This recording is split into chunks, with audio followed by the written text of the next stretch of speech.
دیکھیں ولایت علی صرف علی ولی اللہ پڑھنا نہیں ہے، علی ولی اللہ تو کوئی بھی پڑھ دے گا.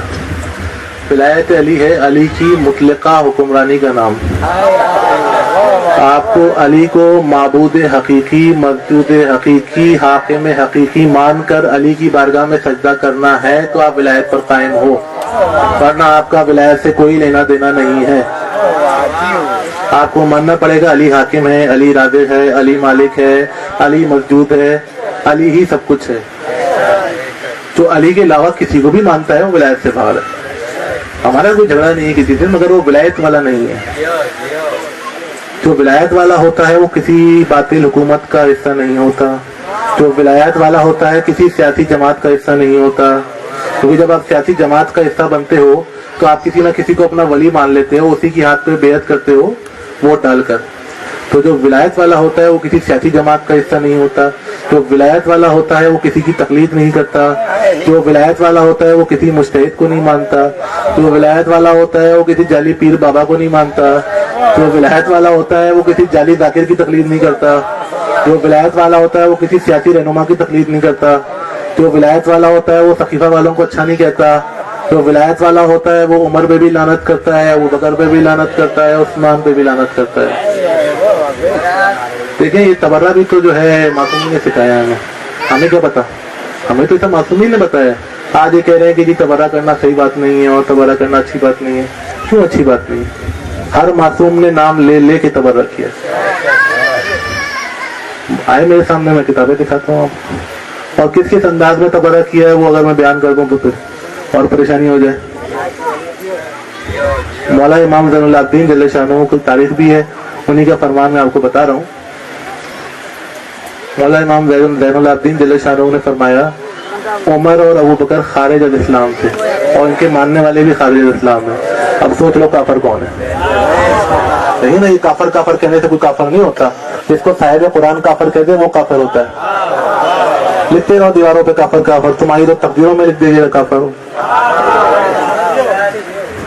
اور اگر ہم جناب سیدہ کی دعا سے تخلیق ہوئے ہیں، اگر ہم مخلوق سیدہ ہیں تو ہم پر اوجب ہے کہ ہم سیدہ کے دشمنوں پر تبرہ کریں، سیدہ کے دشمنوں کو نہ چھپائیں. سلمان نے کبھی سیدہ کے دشمنوں کو چھپایا نہیں تھا. ابو ذر کا تو قصور ہی یہی تھا.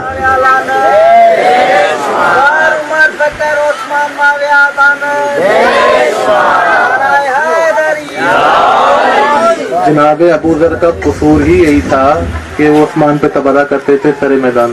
تو عثمان نے ریگستان میں اٹھا کے ان کو بھیج دیا تھا. تو معصومین کے اصحاب نے، حقیقی شیعوں نے کبھی بھی تبرہ سے دوری اختیار نہیں کی. اس لیے لوگوں کو گمراہ نہ کریں کہ تبرہ بری بات ہے یا تبرہ اچھی بات نہیں ہے. دیکھیں اتحاد بین المسلمین کے سب حامی ہم بھی ہیں. جو ان کے مذہب میں وہ کریں، جو ہمارے مذہب میں وہ ہم کریں. یہ ہے اتحاد بین المسلمین، ٹھیک ہے نا.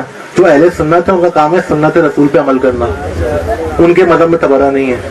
ہمارے مذہب میں تبرہ ہے تو ہم تبرہ کریں گے. ہم مذہب نہیں چھوڑ سکتے. ہم کسی کو ایسے گالیاں تھوڑی دے رہے ہیں. ہم وہ تبرہ کر رہے ہیں جو ہمیں ائمہ معصومین نے سکھایا ہے.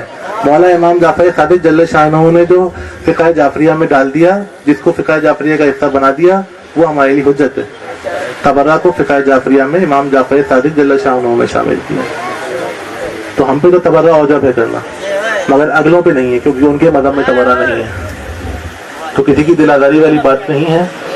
سب کو اپنے اپنے حساب سے اپنے اپنے دین پر عمل کرنے کا حق ہے، اپنے اپنے مذہب پر عمل کرنے کا حق ہے. اور اگر مقدس ہستیوں کی بات ہے تو جس زمانے میں میرے اوپر کیس چل رہا تھا، میں کورٹوں میں تھا، تو ایک جج صاحب نے مجھ سے کہا کہ پاکستان کے آئین میں لکھا ہوا ہے کہ ہر مذہب کی مقدس ہستی کا احترام واجب ہے، چاہے کوئی بھی مذہب ہو.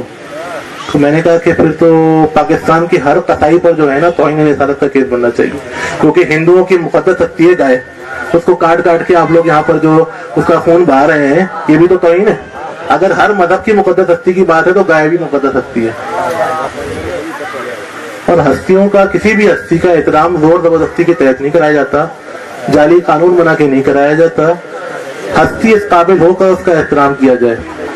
ہستی کو اس قابل ہونا چاہیے کہ اس کا احترام ہو. ڈنڈے کے زور پہ کسی کا احترام نہیں ہوتا. آپ بازار میں احترام کریں گے, وہ گھر جا کے پھر گالیاں بکے گا. ہستی اس قابل ہونی چاہیے, کردار اس قابل ہونا چاہیے کہ اس کا احترام ہو. تو اسلام میں جس کا کردار اس قابل ہے کہ اس کا احترام کیا جائے, ہم ان سب کا احترام کرتے ہیں. صلوات پڑھیں.